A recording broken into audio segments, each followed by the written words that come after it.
గోదావరి వరద బాధితులను పరామర్శించడానికి కోనవరం నుండి బోట్లో బయలుదేరి శ్రీరామగిరి చుక్కనపల్లి గ్రామాల్లో పర్యటించిన వరద బాధితులను నిత్యావసర వస్తువులు, కందిపప్పు, మంచినీరు, వంట నూనె ఇస్తారని రంపచోడవరం ఎమ్మెల్యే మిర్యాల శిరీషాదేవి, మట్టం విజయభాస్కర్, జిల్లా కలెక్టర్ దినేష్ కుమార్ తదితరులు చెప్పారు.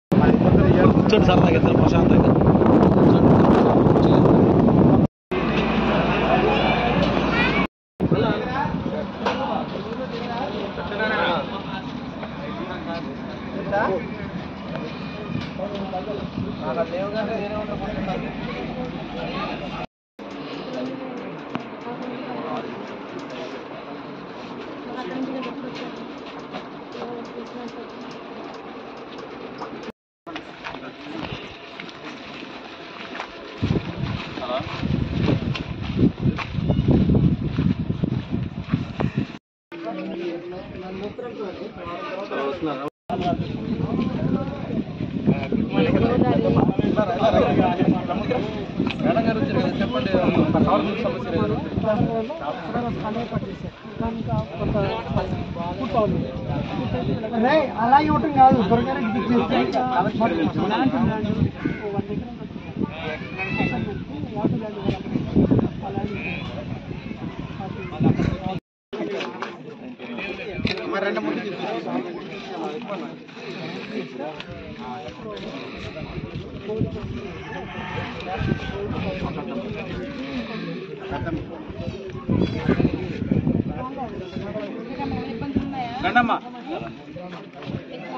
చెప్పండి, మీ దగ్గరికి వచ్చినప్పుడే చెప్పండి.